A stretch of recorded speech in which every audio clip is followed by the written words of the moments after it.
The World Wide Web, where you're likely watching this video, is used by millions of people every day for everything from checking the weather, ordering food, and chatting with friends, to raising funds, sharing news, or starting revolutions.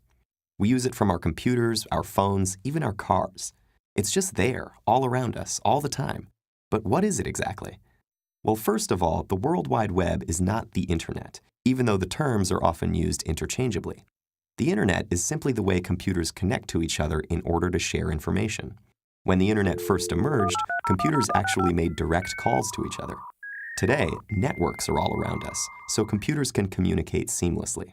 The communication enabled through the Internet has many uses, such as email, file transfer, and conferencing. But the most common use is accessing the World Wide Web. Think of the web as a bunch of skyscrapers, each representing a web server, a computer always connected to the Internet, specifically designed to store information and share it. When someone starts a website, they are renting a room in this skyscraper, filling it with information and linking that information together in an organized way for others to access. The people who own these skyscrapers and rent space in them are called web hosts, but anyone can set up a web server with the right equipment and a bit of know-how. There's another part to having a website without which we would be lost in the city with no way of finding what we need.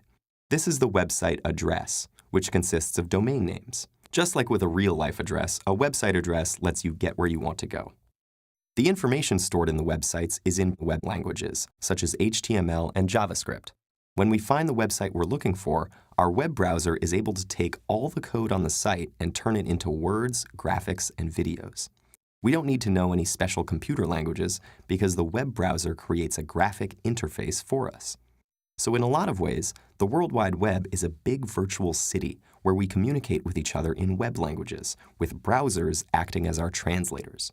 And just like no one owns a city, no one owns the web. It belongs to all of us. Anyone can move in and set up shop. We might have to pay an internet service provider to gain access, a hosting company to rent web space, or a registrar to reserve our web address. Like utility companies in a city, these companies provide crucial services, but in the end, not even they own the web. But what really makes the web so special lies in its very name. Prior to the web, we used to consume most information in a linear fashion. In a book or newspaper article, each sentence was read from beginning to end, page by page, in a straight line until you reached the end. But that isn't how our brains actually work. Each of our thoughts is linked to other thoughts, memories, and emotions in a loose, interconnected network, like a web. Tim Berners-Lee, the father of the World Wide Web, understood that we needed a way to organize information that mirrored this natural arrangement. And the web accomplishes this through hyperlinks. By linking several pages within a website or even redirecting you to other websites to expand on information or ideas immediately as you encounter them, hyperlinks allow the web to operate along the same lines as our thought patterns. The web is so much a part of our lives because in content and structure, it reflects both the wider society and our individual minds. And it connects those minds across all boundaries, not only ethnicity, gender, and age, but even time and space.